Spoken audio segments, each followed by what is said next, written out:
Ladies and gentlemen, listen to me. Sometimes silence is strength. Not everything sacred needs to be shared. See, in a world that loves noise, God still whispers. Now I'm talking to you, woman of purpose. You got fire in your belly and heaven in your heart, but you keep wondering why life feels heavy, why your peace is leaking, and baby, it's cause you're giving too much of you to people who never earned access. Let me tell you something. Your next move, keep that between you and God. Not everybody's clapping for you is happy for you. Sometimes applause is a disguise for envy. When God gives you a plan, don't post it. Plan it. Your pain, that's sacred. You cried in the midnight hour, you bled emotionally, you broke and rebuilt. But some folks will use your story to label you, not lift you. Let God finish the healing before you start the storytelling. Now your relationship, girl, that's not for the group chat, that's not for social media. You're trying to build something holy, but you're letting outside voices corrupt the construction. God doesn't need help, he needs your trust. And those spiritual moments you've had, the dreams, the visions, the times he pulled you out of the pit, don't expect people to understand what God hasn't revealed to them. What's divine to you might look foolish to someone else. Keep in your prayer closet, not your feed, your money. Let that be quiet wealth. Peace is louder than prosperity. You don't owe anyone an explanation for how God's blessing you. If he opened the windows of heaven, don't let comparison slam them shut. In that family drama, handle it with grace. You break a curse in private, not through public opinion. You ain't airing paint, you're planting healing. Because the enemy loves when a family bleeds in front of the world, and that calling on your life, protect it. That thing God told you at 3 a.m., don't expect 3 million likes to validate it. You don't need permission to walk in purpose. You need obedience. So here's the truth. Every time you overshare, you risk undercutting what God is shaping. Some things are meant to be hidden. Not because they're shameful, but because they're holy. God is still a God of mystery. And you, my sister, are part of that divine mystery. So walk quiet, move strong, speak less, pray more, and let the results be your reply. Because when God is the only one who knows your business, he becomes the only one who can bless it. Now go protect your peace. That's your power that your next move is not for public consumption. It's not something to throw into the air, hoping someone claps for you. It's not a conversation starter. It's a covenant between you and God. When he places an idea, a vision, a direction inside of you, it's not meant for validation. It's meant for cultivation. And the reason some people are stuck, confused, or feeling resistance isn't because the vision was wrong. It's because they opened their mouths too soon. You see, not everyone is meant to understand the calling on your life. And too often, we invite commentary from those who were never given spiritual insight into our future.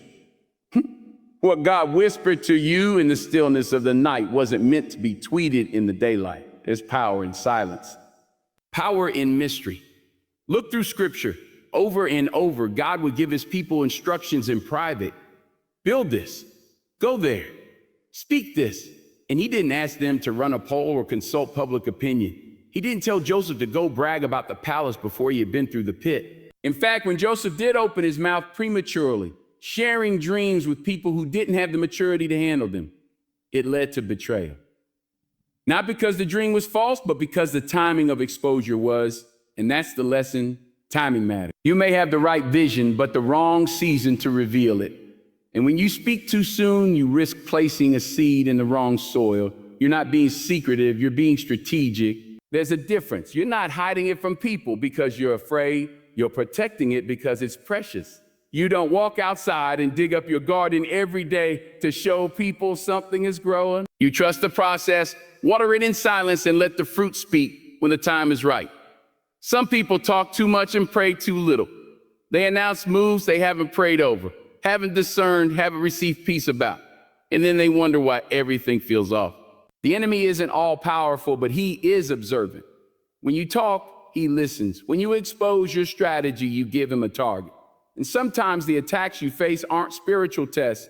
They're consequences of overexposure. You posted the blessing before it was built. You shared the next step before you were spiritually mature enough to take it.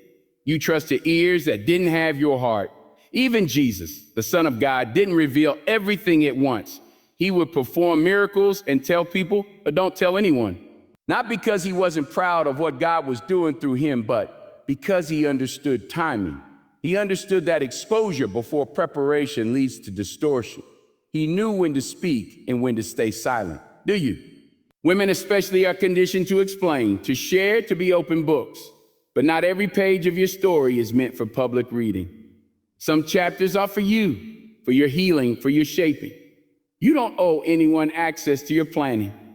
You don't need to invite people to a process they don't have the grace to endure. If they weren't in the room when God told you, why are they in the room when you speak about it? And let's be honest, some people aren't just uninterested in your progress, they're threatened by it. They smile, they nod, but in their heart, they're hoping it falls apart. They don't pray for you, they pray on you. That's why your next move has to be guarded. Not out of fear, but out of wisdom. The moment you start building in silence is the moment you start protecting your destiny. And don't think silence is weakness, it's strength under control. It's saying, I know where I'm going, but I don't need to prove it to anyone. It's knowing your worth, your calling, and your direction, and refusing to compromise it for approval. It's giving yourself permission to walk in divine rhythm, not public pressure. You want to see breakthrough? Start holding your tongue. Start writing the vision and making it plain in your journal, in your prayer life, in your spirit, but don't run to tell the world. Some moves are only successful because no one saw them coming. Some breakthroughs happen because you didn't let doubt enter through someone else's disbelief. God gives vision in seed form, and seeds grow in dark places, underground, unseen, uncelebrated. But that doesn't mean growth isn't happening. The most powerful transformations happen away from the spotlight, in silence, in obedience, in private. So when he gives you your next move, don't announce it, anoint it, nurture, protect it. Let it mature before you let it be seen. Let your obedience be louder than your updates, because when it's time, and only when it's time, God will reveal what he's been building in you all along. Your deepest pain is not a conversation starter. It's not a trending topic, not a story for everyone's ears, and definitely not something to casually mention in rooms that haven't earned the right to hear it. Pain is safe. The moments that broke you, the nights you cried until there were no tears left, the times you questioned your word, your identity, your purpose, those are not for entertainment. They are not for gossip. They are not for sympathy points. They are for healing, for reflection, for transformation. And most importantly, they are for God's hands, not man's opinions. There's something dangerous about sharing unhealed pain with people who don't have the capacity to hold it. When you hand your wounds to people who lack compassion, you don't get healing, you get judgment, you get misunderstanding, you get advice wrapped in pride and opinions dressed up as concern. And suddenly, the pain you tried to release becomes the pain you now have to defend. That's not healing, that's chaos. That's a soul reopening wounds it was never meant to explain. Some people think transparency is strength. And yes, being open can be powerful, but not all the time. Not with everyone. Some levels of vulnerability are meant for God alone. The depth of your pain deserves the depth of his presence, not the shallow echo of someone's half-hearted I understand. Because they don't. They weren't there. They didn't feel what you felt. They didn't lose what you lost. They didn't hear the same silence you sat in. They didn't wrestle with the same darkness. And so when you speak too freely about something that cuts you deeply, you risk trivializing something that was meant to be sacred. People love a good story, but they don't always love the person who lived it. They'll listen with wide eyes, nod with fake empathy, then turn around and repeat your pain like a rumor. Your trauma becomes their entertainment. Your heartbreak becomes their headline, and you're left feeling empty, exposed, and even more wounded than before. That's why discernment is everything. Knowing who can handle the truth and who will weaponize it. Knowing when to speak and when to pray. Knowing the difference between release and recklessness. There are some cries you can't explain. Some griefs that don't translate well into words. Some emotional bruises that only God has seen. And that's okay. That doesn't make you weak. That doesn't mean you're hiding. It means you're healing. It means you understand that everything broken doesn't need to be broadcast. You can be honest with God without being open with everyone. You can scream into your pillow and whisper to your creator. You can bleed in private until you're strong enough to walk in public again. See, pain has a process. And when you rush to share before it's processed, you interrupt the very work God is doing in you. Some things need time, space, silence. When you speak too early, you assign language to something that's still being formed. You give it a label, a narrative, a meaning, and sometimes that meaning is shaped more by pain than purpose. But when you sit with it, when you let God speak into it, when you stop seeking external validation and start receiving internal revelation, that's when healing starts to happen. We live in a world that rewards exposure. Oversharing gets attention. The more broken you look, the more relatable you seem. But here's the truth. Pain isn't a brand. It's not something you package and sell. It's something you overcome. You don't have to perform your wounds to prove you've been through something. God saw, God knows. And sometimes his approval is all you need. Let him be the first to hear your cries, not the last after everyone else has had their say. Your deepest pain may have come from betrayal, from abandonment, from loss, from years of being misunderstood. But that pain has purpose. There's a reason you're still here, a reason your heart is still beating, a reason your eyes still open each morning. And that reason isn't so you can keep repeating the pain. It's so you can rise from it, grow from it, evolve beyond it. But evolution starts in private. You don't see the caterpillar talking its way into a butterfly. It disappears, it goes silent, it transforms alone, quietly, and then it flies. So maybe you're still in that cocoon. Maybe your pain is fresh. Maybe your soul feels like it's on fire from the inside out. That's okay. Don't feel the pressure to explain it to the world. Don't give your most broken parts to people who only want to peek. Give it to God, all of it.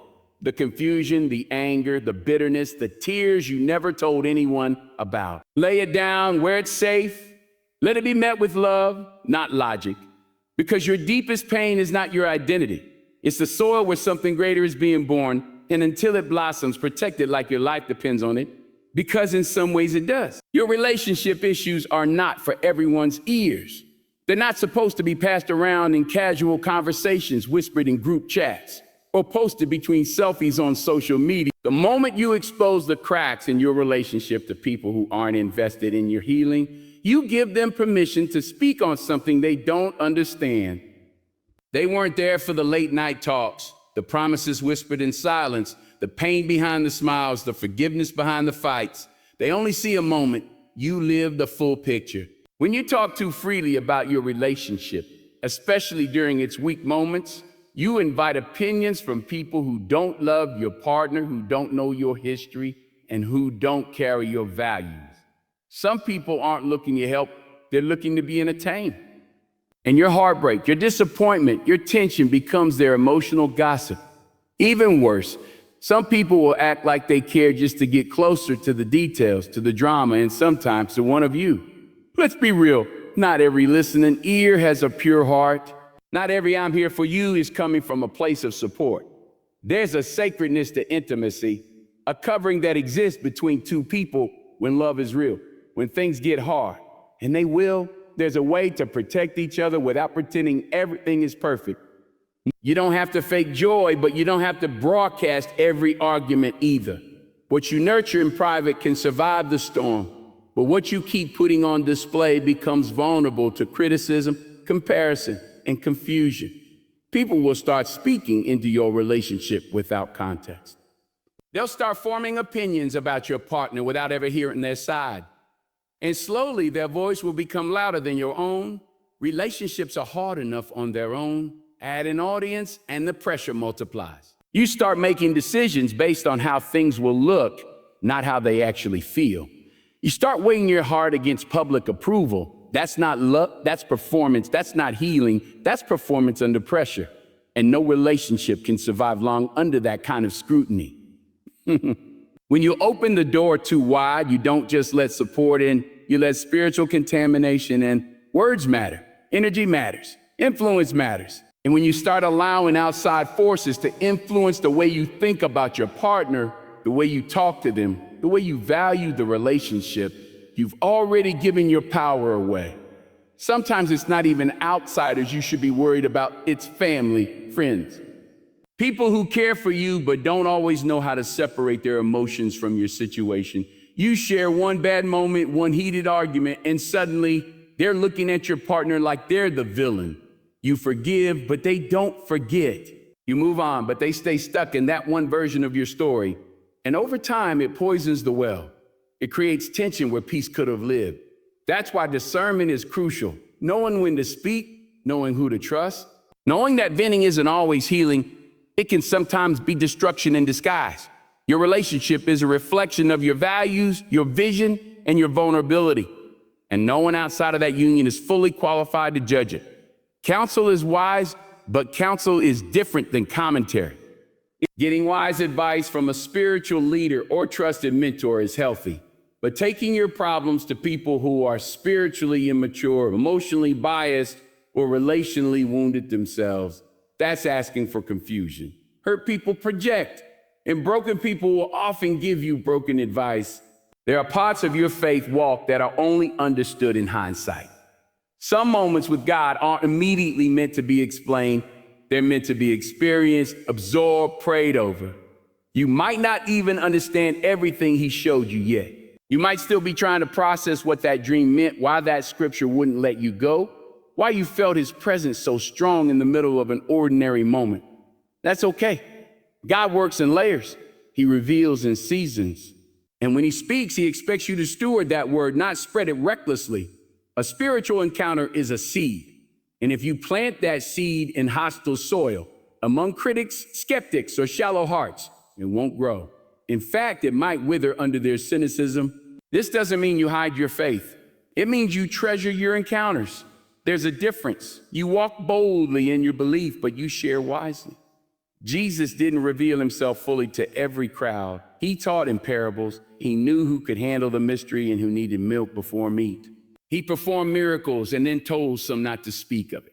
Why? Because he understood the spiritual weight of divine moments. He understood timing, maturity, and discernment. That's the posture we're called to take too. Your spiritual moments may not come with lightning and thunder. Sometimes they arrive quietly, like a warm peace in a storm, a sudden clarity in confusion, a gentle conviction that redirects your steps. Those moments matter. Don't let anyone talk you out of them. Don't dilute them to make others comfortable. Don't allow the fear of being misunderstood rob you of the very thing that's changing you from the inside out. God didn't call you to be understood by the crowd. He called you to walk with him. And the more you grow, the more you'll notice God often does his deepest work in private. That's where he shapes you, heals you, corrects you, speaks to you. That's where trust is built.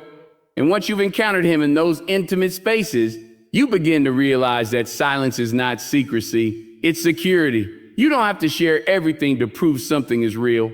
Sometimes the fruit of your life will be the loudest testimony. People will notice the peace, the strength, the joy that wasn't there before. They'll ask what changed. And even then, you'll know some things can't be explained. They can only be lived. Your financial situation is one of the most personal, sensitive areas of your life. And yet, it's the one so many people feel pressured to expose. Whether you're in a season of overflow or in a valley of lack, your finances are not a topic for casual conversation, comparison, or judgment. Money isn't just about numbers. It's tied to your self-worth, your dreams, your security, and often your identity. That's why talking too openly about it, especially with people who don't carry the same values or vision, can become more harmful than helpful. Because what you're navigating privately may be misunderstood or misused publicly. Not everyone needs to know your income, your debts, your savings goals, or your struggles. Sharing your financial condition with the wrong people can invite unsolicited advice, jealousy, pity, or even manipulation. When you're vulnerable financially, there are people who will try to control you, guilt you, or use your circumstances as leverage. And when you're successful, there are others who will suddenly feel entitled to what you have, whether they've contributed or not. That's why discretion matters. Because not every smiling face is cheering for you, and not every listening ear is safe. Sometimes in trying to be transparent, we end up giving people access to information they're not equipped to handle. You might mention that you're saving for something big, and suddenly someone feels entitled to ask, why haven't you helped me out? Or maybe you share that you're struggling to make ends meet, and now your decisions are constantly under scrutiny, every purchase questioned, every opportunity judged. The truth is, When it comes to finances, people are quick to form opinions based on limited facts. They don't know the sacrifices you're making. They don't know what bills you're carrying, what generational weight you're trying to break, or what vision you're stewarding. And let's not pretend the pressure to share only comes from the outside. Sometimes it comes from within. We live in a culture that makes it seem like your value is tied to your visible success. You feel the need to show that you're doing well, to prove you've made it, or to keep up appearances even when things are tight. But that pressure to perform can lead you to financial decisions that aren't wise, buying things to impress, overextending yourself to appear generous, or pretending you're okay when you're really drowning. That's not freedom. That's bondage dressed up as image. God cares about your financial life. He's not silent on the matter. In fact, Scripture is filled with wisdom about stewardship, generosity, diligence, contentment, and planning. But none of that wisdom involves impressing others. It's about being faithful with what you have, no matter how much or how little. It's about seeking Him in your decisions, trusting Him in the dry seasons, and thanking Him in the overflow. And sometimes that means staying quiet about what you're building until it's strong enough to stand on its own, not out of fear, but out of wisdom. There's also a danger in comparing your journey to someone else's. Social media has made it easy to believe everyone else is ahead, more successful, more stable, more free. But what you see online is often curated. You don't see the loans, the stress, the late nights, or the cost of their success. You see the highlight, not the process. And if you're not careful, you'll start chasing someone else's life and neglect the one God is trying to bless you in. Your journey with money is unique. Your lessons, your timing, your calling, it's all personal. And sometimes the greatest growth happens in the seasons when no one else knows what you're going through. When God is working on your financial life, He may call you to a season of sacrifice, of discipline, of hidden progress. He may be testing your ability to manage the small things before trusting you with more. And in that process, you don't owe anyone an explanation. Not everyone will understand why you're saying no to certain outings, why you're picking up extra work, or why you're staying in instead of spending. They don't have to, because what they don't see is the future you're investing in, the freedom you're building toward, and the peace that comes from being aligned with God's plan, not people's opinions. There's nothing wrong with seeking help or counsel when needed, but even in that, be selective. Choose voices that carry wisdom, not just noise. Seek advisors who understand your values and won't shame your journey. And above all, keep your financial prayers honest. Tell God the truth. He already knows your bank account, your bills, your fears, your hopes. And He's not limited by your current situation. He's a provider, a restorer, a multiplier. Trust Him, obey Him, and protect the process. Because what He's building in you through your finances isn't just about money. It's about character, trust, and legacy. ChatGPT said, your family secrets are not for the world to analyze. They aren't entertainment. They're not casual conversation pieces. And they certainly aren't for people who have no emotional investment in the healing of your bloodline. Every family has layers, stories behind the silence, truth behind the tension, reasons behind the behavior. But just because something is real doesn't mean it's meant to be revealed without purpose or protection. When you start exposing what your family has struggled with without discernment or covering, you're not just telling your story, you're telling a story that belongs to others too. And they may not be ready. They may not have healed. They may not want their wounds reopened in someone else's mouth. It's tempting, especially in a time when transparency is praised, to believe that sharing everything is always right. But wisdom knows the difference between honesty and exposure. Some people share to heal, others share to hurt. And when family secrets are released into the wrong atmosphere, they become ammunition. Suddenly, what was once a private pain becomes public property. People start talking about things they were never supposed to hear. They judge dynamics they don't understand. They insert opinions into situations that were born from generations of complexity. And once those secrets are out, you can't control how they're interpreted or repeated. There's also a deep spiritual principle at play. Some family secrets carry generational weight, cycles of shame, trauma, silence, and survival. And when you handle those stories carelessly, you prolong the very curse you're trying to break. Healing begins with truth, yes, but truth must be treated like sacred ground. You don't heal generational wounds by exposing people before they've repented, grown, or even acknowledged what they've done. And you definitely don't heal them by sharing to get sympathy or attention. Healing comes from confrontation in love, not exposure out of anger. If God is walking you through family pain, he will give you wisdom on how to speak about it, who to speak to, and when. Some conversations belong in counseling rooms, not in public circles. Some confessions belong on your knees in prayer before they belong on your lips in conversation. You may be the one chosen to carry the burden of breaking the silence, but you are also responsible for carrying it with grace. That doesn't mean you deny your truth. It means you protect the dignity of others even when they haven't earned it, because that's not about them. That's about the kind of person you're becoming. It's hard, especially when you've been hurt, neglected, abused, or ignored, to not want to shout your pain from the rooftops, to make everyone see what you endured, to let the world know that behind the smiles and Sunday best, there were deep fractures. But healing isn't always loud. Sometimes the most powerful thing you can do is to work through your family history privately, intentionally, and spiritually. To sit with the pain without turning it into performance. To acknowledge what happened while still protecting the possibility of restoration. Because even the people who hurt you are human, flawed, broken. Maybe they didn't know better, maybe they didn't care. But regardless, dragging them publicly won't set you free. It might give you a temporary sense of power, but true healing comes from releasing what they did, not repeating it to everyone who will listen. God can deal with them better than you ever could. And while you're out here building peace, healing your children, setting new boundaries, he's dealing with their hearts behind the scenes. That's his job. Your job is to not let bitterness become your identity. There will come a time when parts of your story may need to be shared, maybe to help someone else, maybe to raise awareness, maybe to give voice to those still trapped in the same cycle. When that time comes, you'll know it. It won't come from a place of revenge or resentment. It will come from a place of redemption. Your words will carry weight, not just emotion. And your testimony will lift others instead of just exposing wounds. Until then, keep your family matters between you, God, and the people who are genuinely helping you heal.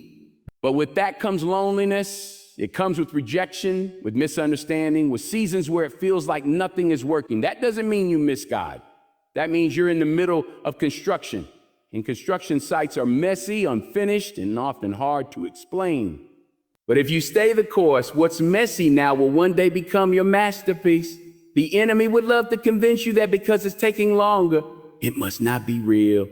That because you're tired, you're not anointed. That because people don't believe, you should stop building. But the truth is, if the vision was small, you wouldn't be facing resistance. If your calling was average, you wouldn't feel the pressure. Pressure means purpose. Resistance means you're on the right road. And delay doesn't mean denial. It often means development. You have to learn to discern the difference between good advice and God's voice. Well-meaning people will offer suggestions, opinions, even strategies. But only God knows the blueprint. Only he sees the end from the beginning. So stay in alignment. Keep listening. Keep working. Keep believing. The vision is still speaking even when it feels silent. And when it's time, it will speak so loudly through your life that you won't have to say a word. People will see the fruit. They'll witness the transformation. They'll realize that what they doubted was actually divine. Because your calling wasn't meant to be explained. It was meant to be lived. That you just heard the truth about what must be guarded. Your next move, your deepest pain, your relationship issues, your spiritual encounters, your financial situation, your family secrets, and your calling and vision. These are not just life experiences, they are sacred territories. They hold your growth, your healing, your battles, and your purpose. Not everyone deserves access to them.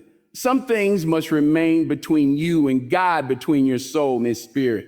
Because what he's doing in you is holy, and holy things must be protected.